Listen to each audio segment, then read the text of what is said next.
Hello and welcome to Sports Fan Entertainment, and it is time for my first unofficial 2023 NFL mock draft. That is right, I'm going to go ahead and begin mock draft season on this channel. I was completely out of mock draft season last off season, but this year I want to go full in. I want to dive into it, and I was doing weekly picks, but they weren't really hitting on this channel the way they used to in the past. So I said, what can I do? Let me do something different. And I'm still going to tweet out my picks every week and stuff like that. If you want to know my page, you can ask me, but the videos weren't hitting.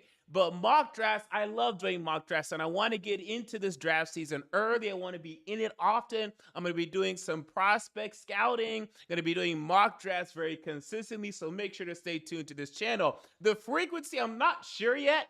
Eventually, they will be weekly, the mock drafts. Not yet. It's a little early for it to be weekly, guys. I mean, come on.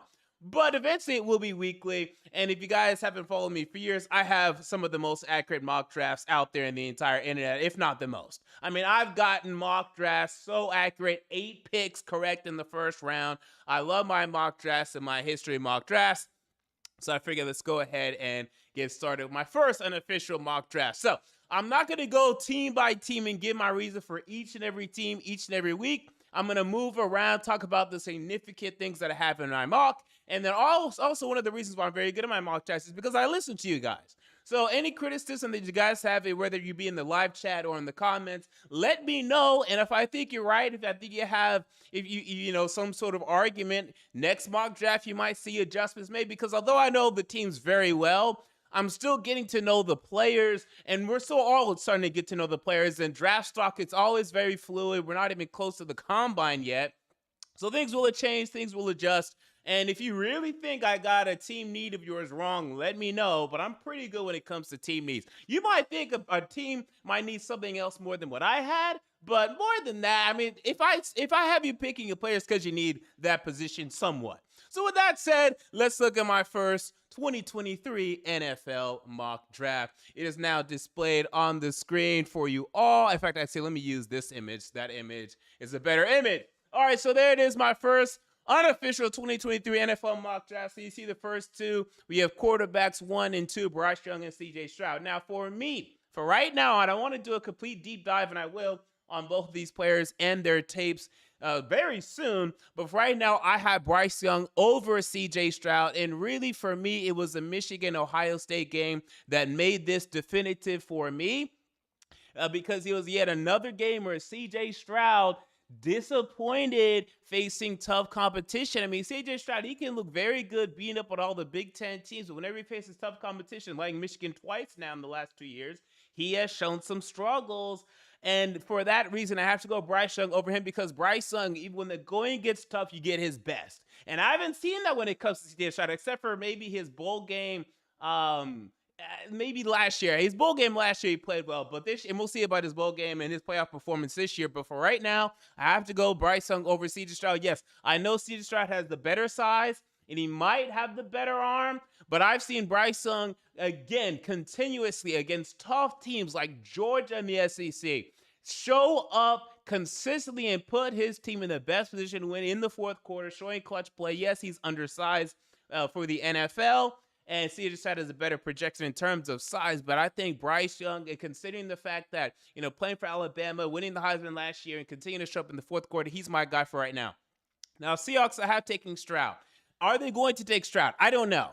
Right now, Geno Smith is not under contract for next season, so they need a quarterback, right? Now, I think that Geno Smith will resign. That's like my inkling right now. But for right now, I feel like they'd feel comfortable liking Stroud or Young enough to maybe also say, okay, although we like Geno and how he played for us this year, let's make the smart decision and select our next franchise quarterback if they indeed have the number 2 pick. So I have CJ Stroud going here right now because I think he'd be the top 2 pick. I don't think you can just pass on one of these quarterbacks and say, well, let's just ride with Geno again, although he played very well this year. I don't think you can do that. I don't think you can justify that unless you really just think that they're overrated and a bust, and you might feel that. I mean, I think next year's class is better than this year's class when it comes to quarterbacks. I like Young, Stroud, I'm very mixed on Stroud right now, although I think he's better than his former Ohio State quarterbacks in Dwayne Haskins and Justin Fields. Even him, I'm not super thrilled about right now when it comes to CJ Stroud. So I would understand why they might make that decision, but for right now, I have to go with the Seahawks taking CJ Stroud right here. Bears take Will Anderson. They need the pass rush. Lions take Jalen Carter. They could use that interior defensive lineman. Look at number 7, Will Levis, Kentucky. Now, this is going to be an evaluation that we're going to continue to have moving forward. Now, here's the thing when it comes to Will Levis. I do think as of right now, he is going to go first round. And it's difficult because he did not play particularly well this season. I think he ended up under 60% completion percentage. If not, it was very close. And only like 19 touchdowns, 10 interceptions. But he was under pressure a lot at Kentucky. He completed a lot of tight window throws, and he played very similar to a Josh Allen. He really does compare to a Josh Allen coming out of Wyoming. Josh Allen did not weigh on the stat sheet coming out of Wyoming in 2018. And look at him now. He's the best quarterback out of that draft class next to Lamar Jackson and one of the best quarterbacks in the NFL. Because of Josh Allen, Will Levis is going to go first round. Will Levis is going to receive a lot of attention, and it's either going to be boom or bust when it comes to Will Levis, more likely than not. But for right now, I have him going first round, and I have him going to the Colts, who still need a quarterback, and with him sitting there, I think they would take him. All right, let's bounce around a little bit. Someone in the chat, Falcons fan, I want to address this. So Falcons fan, Atlanta fan 21 says Falcons would be so mad if they took another wide receiver in the first round. Look, I consider that too, but then I looked at the upcoming free agents, and I saw Lamidi Zacchaeus, and I saw Cordero Hodge as upcoming free agents. So all you have is Drake London. That's all you have. So I know you took Drake London literally last year, but you just traded away Calvin Ridley. Hodge and Zacchaeus are upcoming free agents. You need a wide receiver. So I have you guys getting a wide receiver. It's really just that simple. That was my rationale when it came to that. All right. Let's continue. Other significant picks in this mock draft. Texas at number 12, I struggled with. Michael Mayer, tight end Notre Dame. Now, teams like him. He's one of the higher-ranked tight ends to come out in recent years. Will the Texans take a tight end here? I don't know. Maybe not. But I didn't want to draft corner here again. They just took Stingley last year, although he's been injured this year, and when he's been on the field, he hasn't been that great. I don't think they're going to take a corner again.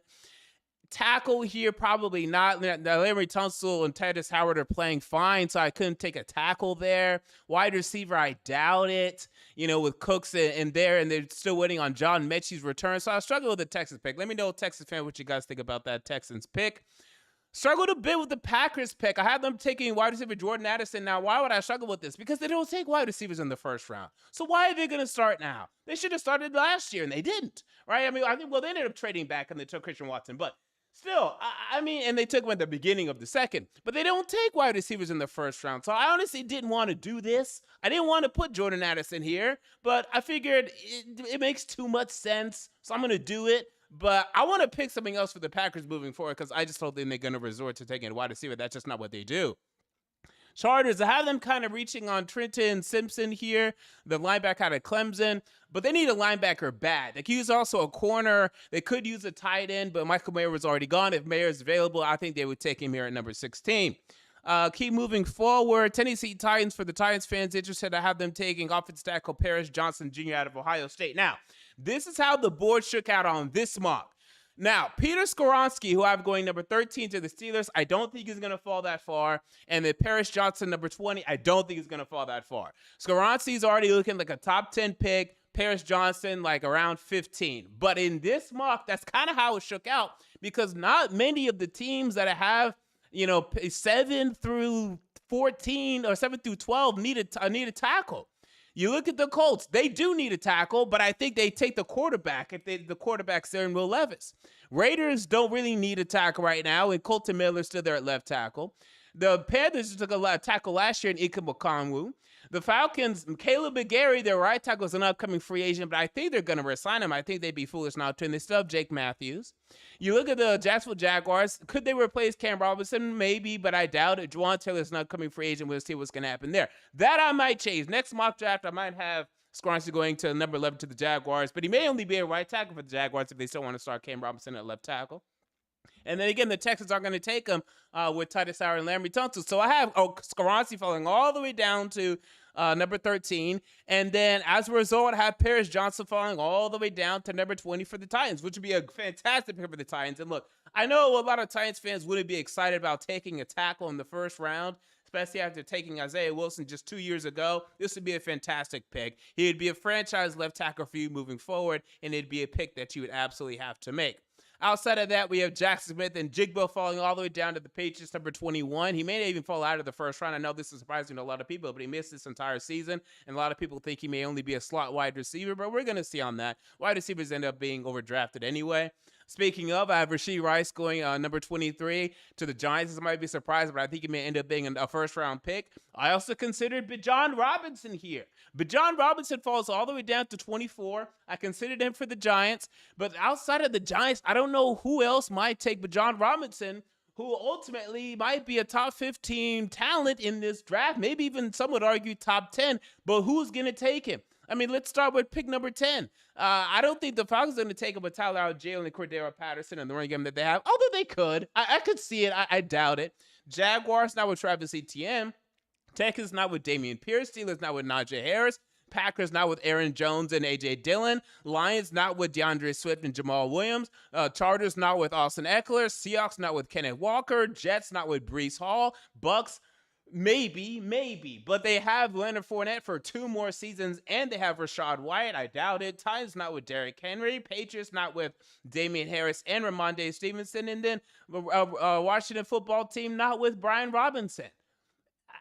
Where is Bijan Robinson going to go?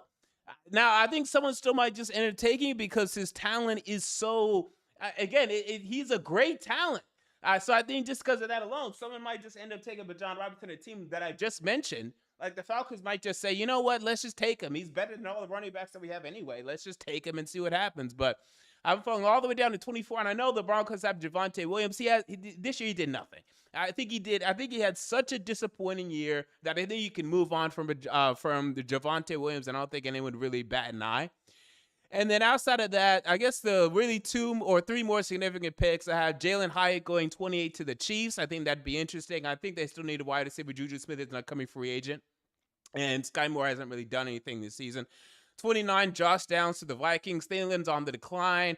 KJ Osborne hasn't really shown much. And then 31, I have running back Jahmyr Gibbs going to Alabama. Miles Sanders is an upcoming free agent. And you know that run game is very important to Philadelphia. So I'm going to address any comments in the chat regarding this mock draft, and then we will get out of here again. Mock drafts will be consistent on this channel, and I will address comments. Again, add me in the chat at SportsFan Entertainment if you'd like your comment read. I'll always read just some random comments if I feel like it. And today I have time and I feel like it. We have Atlanta Fan 21 that says Fields was a better prospect than Stroud, and I'm no Fields fan.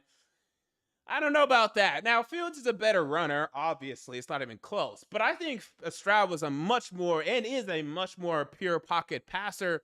Also, Fields was a tough projection in 2020 coming off of, the pandemic year that he had, only playing 6 games in the regular season. Now, he played very well the year before that, 100%. He like 41 touchdowns. But I think 100%, I think Stroud's a better pocket passer and thus translate better to the NFL than Fields, who still has not proven to be a pocket passer. So I disagree with that. Andre Bunting says, I hope the Colts take Levis because he ain't it. I hope you're right that he's not it. Again, he could end up developing like a Josh Allen. We'll have to see on that. Church of Yahweh Bahasham Yahawashi is lit. Wow. Says, I know we need offensive line, tackle, and guard, but Titans better not pass on Jackson, Rashad Reese, Bijan Robinson, and Jalen Hyatt if they're available. Got to get one of them, especially at wide receiver.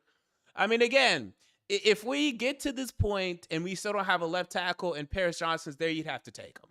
And that's what I have currently. Now, I really presume that we would not go all the way to the draft without having a left tackle. I just don't believe that. We're going to have somebody there, either Taylor Lewan on a pay cut or like a David Quessenberry or someone cheap, like some $6 to $8 million tackle that we're fine with at the very least. And then we still might draft a tackle. I don't think we're just going to head into the draft with no left tackle. Otherwise, we're definitely taking a left tackle in the first 2 rounds because we need a tackle in the first 2 rounds. I don't know if that's going to be the case. We'll see. Again, my ideal is that we ended to this draft with the left tackle signed, whether it be Taylor Lewan on a pay cut or someone else, and then Mafruti take the wide receiver help that we need in Jackson Smith-Jigba, Rashid Rice, or something like that. But I agree. I don't know about, we could pass on Bajan, though. 100%. Derrick Henry can still go. So we definitely can pass on Bajan.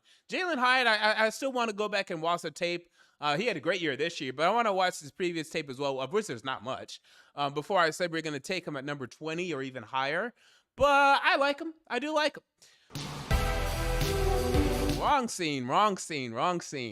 Let's see. Ralph Fax says, I think the Steelers, if the tackle isn't there, could take Jordan Addison because of his connection with Kenny Pickett. I agree. I mean, for the Steelers, they definitely need that tackle. I think every Steeler fan knows that. The question for them will be, if he's not there, what position would you guys take? I think corner is still on the table.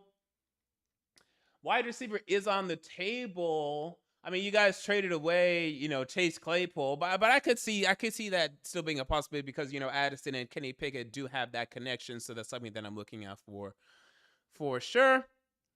And then one more, Andre Bunning says, I love Hyatt or Cam Smith in the first. Again, Hyatt, I want to watch more tape before I say, take him top 20. First round, okay, later first round, top 20. I'm not sure if he's top 20 yet. But we will see as, again, we continue to watch more tape. So there you go. That's my first unofficial 2023 NFL mock draft. For your thoughts on this mock draft, comment down below. I want to know. If you enjoyed the video, make sure to like, comment, and most importantly, to subscribe. And until next time, this has been MJ of Sports Fan Entertainment. I'm out. See you all later.